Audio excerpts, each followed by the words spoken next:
देश के अधिकांश प्रांतों से संयुक्त मोर्चा नॉन पॉलिटिकल के कोर कमेटी के मेंबर्स यहाँ पर बैठे हुए।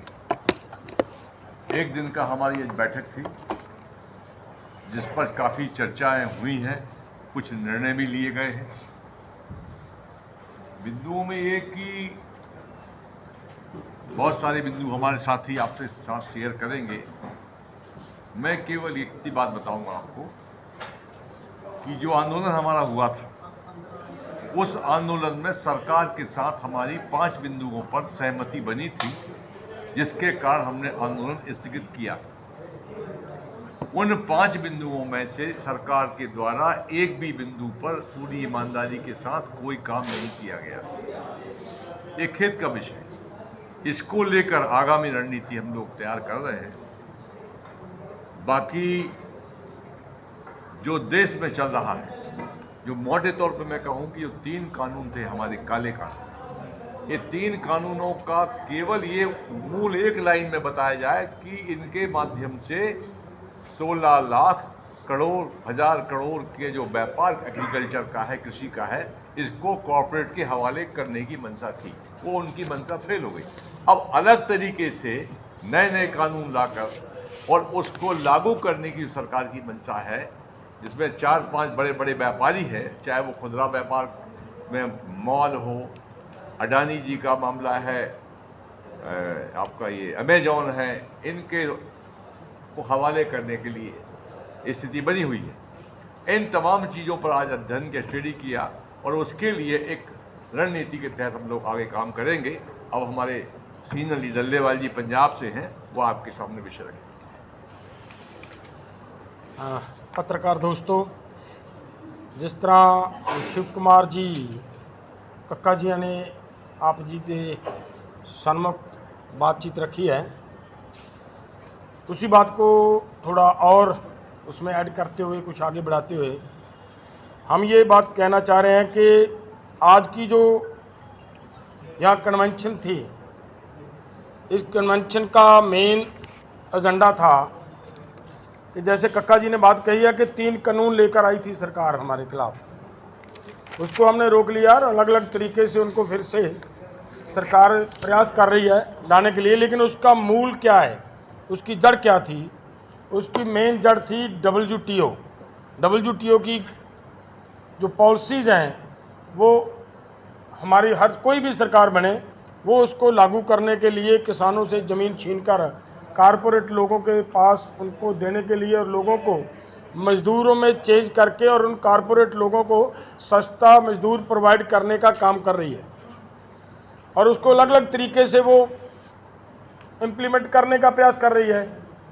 मेन जड़ है उसकी WTO के खिलाफ आज यहाँ एजेंडा पास हुआ है कि भारत सरकार WTO से बाहर आए। सबसे बड़ी बात ये है और बहुत सारी बातें, जैसे कक्का जी ने बताया कि हमारी पीछे की जो मांगे बाकी पड़ी हैं, उसके साथ और बाकी मांगों के साथ 2-3 बातें और भी जुड़ी हैं कि देखिए, देश का किसान अब हर रोज़ सुसाइड कर रहा है। पिछले समय से हमने देखा 2016 से सरकार ने सुसाइड करने वाले किसानों की जो लिस्ट है वो पब्लिश नहीं की गई। हमारा वो कोई पर्पज़ नहीं है। हमारा ये कहना है कि सरकार ये कहने का प्रयास कर रही है कि हमारे समय में किसानों की आय बढ़ गई है, किसानों ने सुसाइड ही नहीं किया, लेकिन किसानों की सुसाइड की जो दर है वो कहीं ज़्यादा बढ़ गई है। और उसको रोकने के लिए एक बार पूरे देश के फार्मर को, किसान को ऋण मुक्त करना अति ज़रूरी है और आगे वो सर्वाइव कर पाए, जिंदा रह पाए, उसका परिवार आगे कैसे चले, उसके लिए कम से कम डॉक्टर स्वामीनाथन का फार्मूला वैसे देना तो प्राइस इंडेक्स के मुताबिक किसान को फसल का भाव देना बनता है, लेकिन वो नहीं सरकार दे पा रही।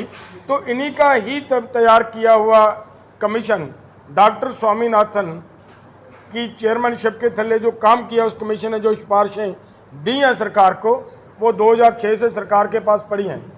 और हमारी सरकार, मोदी जी ने वायदा भी किया हमारे साथ कि हम इस रिपोर्ट को लागू करेंगे और हमारी मांग है कि C2+50 के हिसाब से किसानों को आगे सर्वाइव करवाने के लिए फसल का भाव देना अति जरूरी है और वो दे सरकार। इस पर काम करने के लिए हमारा ये प्रयास है कि हम आगे देखिए, एक पूरे देश का किसान, कहने को तो ये है कि ज़मीन किसानों की है, किसानों के पास है, लेकिन वास्तव में किसान ज़मीन का मालिक नहीं है। किसान को अपनी ज़मीन का, अपनी धरती का हक मालकियत दिलवाना हमारी आगे की मांग में वो भी जुड़ा गया है, उस पर भी हम काम करेंगे। बाकी बात हमारे जैन जी रखेंगे। साथियों, इस प्रेस कॉन्फ्रेंस में आप सभी का स्वागत है। देश का व्यापार, खुदरा व्यापार, उद्योग एकाधिकार की तरफ बढ़ाया जा रहा है। कुछ निगम, कॉरपोरेट सेक्टर इसके ऊपर कब्जे में बढ़ता है, दिन दिन बढ़ रहा है, जिसकी वजह से 7 करोड़ जो खुदरा व्यापार में व्यापारी संलग्न हैं उनको ऊपर रोज़गार का संकट पैदा हो गया है और वो सड़क पर आने के लिए मजबूर हो गए हैं। साथियों, जिस प्रकार से भारत में जो इस व्यवस्था चल रही है उसके ऊपर में हम सब लोग इस किसान मोर्चा, किसान मजदूर मोर्चा के साथ हैं। भारत के 7 करोड़ व्यापारी जाग चुके हैं और वो इस जद्दोजहद लड़ाई के अंदर कंधे से कंधा मिलाकर इस मुहिम को आगे बढ़ाएंगे। यही मेरा आप लोगों से निवेदन है। साथियों, FDI की शुरुआत आज से 20 साल पहले शुरुआत हुई और वो आज पहुँचते पहुँचते जो स्थिति ये पहुँच गई है, ऑनलाइन ट्रेडिंग खुदरा व्यापार को खा गया है और इसके कारण से लोग बेरोजगार हो रहे हैं और देश के अंदर क्राइम बढ़ रहा है, असंतोष बढ़ रहा है। इस लड़ाई के अंदर हम सब स्टेक होल्डर्स एक साथ आकर इसका संघर्ष करेंगे और भारत सरकार को इस बात के लिए मजबूर करेंगे कि वो जो बात कहे उस पर ऊपर कमर करे और देश के खुदरा व्यापारियों को और उद्योग को और किसानों को, मजदूरों को उनका हक दिलाए। इस बात की लड़ाई हम लोग सब मिलकर कर रहे हैं। इसके बाद शांता कुमार जी तमिलनाडु से हैं, कर्नाटका से हैं, दक्षिण भारत के बहुत बड़े नेता हैं और वो आपके समक्ष। My dear friends, Samyukta Kisan Morcha non-political is the original supporting of the Farmers Association, so that we are taking opportunity all India Samyukta Kisan Morcha ka support in our South India farmer organization, because so many organizations are telling farmer side, they are going to politics. So I don't want anything of politics. This is a non-political SKM, so that we are supporting the SKM leadership, and then what they are taken decision, we are South Indian states farmer leaders also supporting this issue. Main issue, farmers loan waive issue, this is very important. Another issue, MSP guarantee law, that is also very important in our country, farmers. So this is very important issue. FDI also important. All our leaders are taking opportunity. We are supporting in our South India. Next meeting in Samyukta Kisan Morcha in our South India level, all India farmers leaders welcome to there. We are taking opportunity. Good meeting and good agitation starting from South India, definitely. So this is very important issue, our farmers. Thank you. ਪੱਤਰਕਾਰ ਦੋਸਤੋ, ਜਿਹੜੀ ਅੱਜ ਦੀ 7 March ਦੀ convention ਕਰਾਈ ਗਈ ਆ, ਇਹਦੇ ਵਿੱਚ ਜਿਵੇਂ ਸਾਡੇ ਆਗੂ ਸਾਹਿਬਾਨਾਂ ਨੇ ਦੱਸਿਆ ਵੀ ਜਿਹੜਾ WTO ਜਦ ਤੱਕ ਭਾਰਤ ਤੋਂ ਬਾਹਰ ਨਹੀਂ ਆਉਂਦਾ, ਜਦ ਤੱਕ ਚਾਹੇ ਉਹ ਕਿਸਾਨ ਹੈ, ਚਾਹੇ ਉਹ ਛੋਟਾ ਵਪਾਰੀ ਹੈ, ਚਾਹੇ ਵੱਡਾ ਵਪਾਰੀ ਆ, ਸਰਕਾਰ ਕੋਈ ਵੀ ਆ ਜਾਵੇ, ਉਦੋਂ ਤੱਕ ਸਾਰੇ ਹਾਲਾਤ ਬਹੁਤ ਮਾੜੇ ਰਹਿਣਗੇ। ਦੂਜੀ ਗੱਲ, ਜਿਹੜਾ MSP ਦੀ ਗੱਲ ਸਾਡੇ ਆਗੂ ਸਾਹਿਬਾਨਾਂ ਨੇ ਕਹੀ ਆ, 2006 ਤੋਂ ਪਹਿਲਾਂ ਕਾਂਗਰਸ ਸਰਕਾਰ ਦੱਬੀ ਬੈਠੀ ਰਹੀ ਔਰ ਜਿਹੜੀ ਭਾਜਪਾ ਸਰਕਾਰ ਆ, ਮੋਦੀ ਸਰਕਾਰ ਆ, ਉਹਨੇ ਇਹ ਵਾਅਦਾ ਕੀਤਾ ਸੀਗਾ ਵੀ ਜਦੋਂ ਸਾਡੀ ਸਰਕਾਰ ਆਊਗੀ ਤਾਂ ਸਵਾਮੀਨਾਥਨ ਰਿਪੋਰਟ C2+50 ਇਨ ਲਾਗੂ ਕਰੀ ਜਾਊਗੀ। ਪਰ ਅੱਜ ਹਾਲਾਤ ਕੀ ਨੇ? MSP ਤੇ ਕੋਈ ਕਾਨੂੰਨ ਨਹੀਂ। ਸਾਡੀ ਇਹ ਮੰਗ ਹੈਗੀ ਆ ਵੀ ਪੂਰੇ ਭਾਰਤ ਦੇ ਵਿੱਚ MSP ਸਾਰੀਆਂ ਫਸਲਾਂ ਤੇ ਮਿਲਣੀ ਚਾਹੀਦੀ ਆ। ਪਰ ਜਿਹੜੀਆਂ ਅੱਜ ਛੋਟੇ ਵਪਾਰੀਆਂ ਤੇ ਜਿਵੇਂ ਸਾਡੇ ਵਪਾਰ ਮੰਡਲ ਦੇ ਸਭ ਤੋਂ ਵੱਡੇ ਭਾਰਤ ਦੇ ਸੰਗਠਨ ਬੈਠਾ, ਉਹ ਵੀ ਸਾਡੇ ਨਾਲ ਅੱਜ ਮੋਢੇ ਨਾਲ ਮੋਢਾ ਲਾ ਕੇ ਖੜੇ ਨੇ ਇਹਨਾਂ ਦੀਆਂ ਵੀ ਜੋ ਅੱਜ ਗੱਲਾਂ ਸਾਡੀਆਂ ਇੱਥੇ ਸਹਿਮਤੀ ਬਣੀ ਆ, ਉਹਨਾਂ ਨੂੰ ਅਸੀਂ ਹਰ ਸਟੇਟ ਦੇ ਵਿੱਚ ਔਰ ਹਰ ਜ਼ਿਲ੍ਹੇ ਦੇ ਵਿੱਚ ਪਿੰਡ-ਪਿੰਡ ਗਾਂਵ-ਗਾਂਵ ਲਿਜਾ ਕੇ ਉਹਨਾਂ ਕਿਸਾਨਾਂ ਤੇ ਵਪਾਰੀਆਂ ਨੂੰ, ਛੋਟਿਆਂ ਨੂੰ, ਸਾਰਿਆਂ ਨੂੰ ਅਵੇਅਰ ਕਰਕੇ ਤਾਂ ਇਸ ਅਗਲੀ ਲੜਾਈ ਲਈ ਅਸੀਂ ਉਹਨਾਂ ਨੂੰ ਤਿਆਰ ਕਰਾਂਗੇ। ਕਿਉਂਕਿ ਅਗਰ ਹੁਣ ਲੜਾਈ ਨਾ ਲੜੀ ਗਈ ਤਾਂ ਭਾਰਤ ਦੇ ਹਾਲਾਤ ਬਹੁਤ ਮਾੜੇ ਗੁਜ਼ਰ ਰਹੇ ਨੇ, ਕਿਉਂਕਿ ਸਰਕਾਰਾਂ ਤਾਨਾਸ਼ਾਹੀ ਫਰਮਾਨ ਜਾਰੀ ਕਰਦੀਆਂ ਨੇ। ਇੱਕ ਸਿਰਫ 2-4 ਚੰਦ ਘਰਾਣਿਆਂ ਨੂੰ, ਕੋਆਪਰੇਟ ਘਰਾਣਿਆਂ ਨੂੰ ਫਾਇਦੇ ਦੇਣ ਖਾਤਰ ਪੂਰੇ ਭਾਰਤ ਦੇ ਵਪਾਰੀ ਤਬਕਾ ਹੋਵੇ, ਚਾਹੇ ਸਰਕਾਰੀ ਮੁਲਾਜ਼ਮ ਹੋਵੇ, ਚਾਹੇ ਉਹਦੇ ਵਿੱਚ ਕਿਸਾਨ ਹੋਣ, ਉਹਨਾਂ ਨੂੰ ਪੂਰੇ ਦਾਅ ਲਾ ਚੁੱਕਿਆ। ਹੁਣ ਮੇਰੇ ਤੋਂ ਅੱਗੇ ਸਾਡੇ ਜਰਨੈਲ ਸਿੰਘ ਆਪਣੀ ਗੱਲ ਰੱਖਣਗੇ ਹਰਿਆਣੇ ਤੋਂ।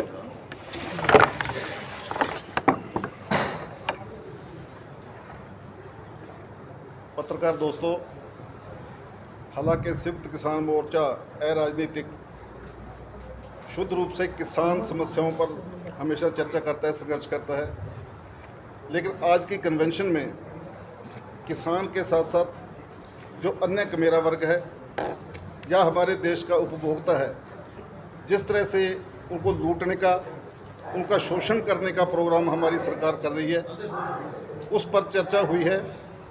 जिस तरह से जो अडानी ग्रुप है वो देश का सबसे बड़ा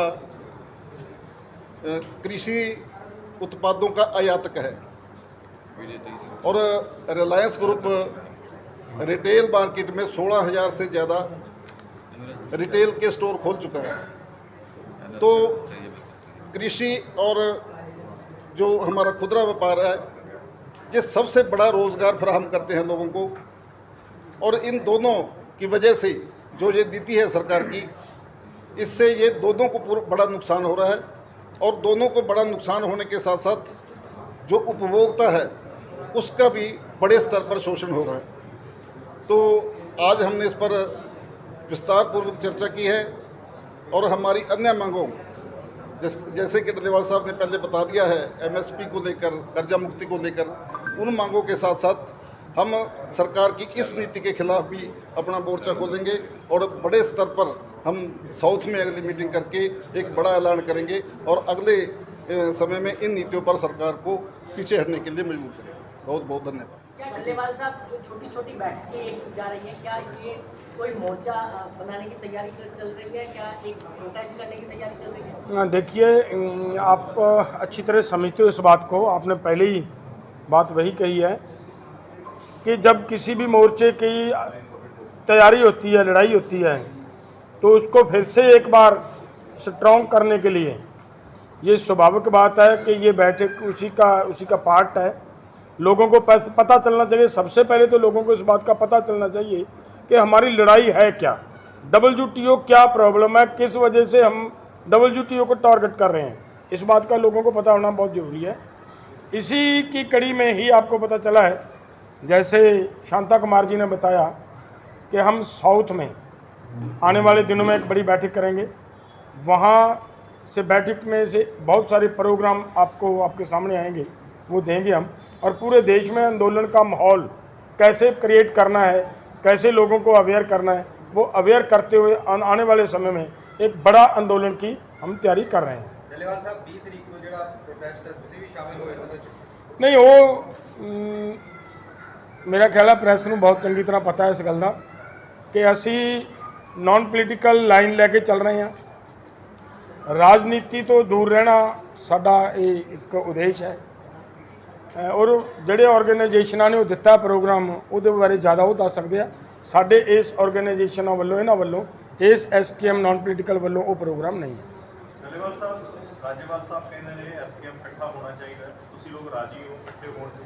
देखो, सो गल बहुत वधिया है, गल कहन नूं बहुत ठीक है ये कि SKM इकट्ठा रहना चाहिए है। SKM इकट्ठा ही सी, ये नौबत आई क्यों? सबसे बड़ी गल ये है कि ऐसे हालात पैदा ही क्यों हुए कि SKM को टूटने का माहौल बन गया। लेकिन फिर भी अगर सरकार किसानों के ऊपर किसी तरह का भी वो वार करेगी, किसानों के ऊपर किसी तरह का हमला होगा, तो फिर हम मतलब अपने सब इतराज़ भूलने पड़े। विचारधारा होती है, हमारी दुश्मनी तो किसी के साथ होती नहीं।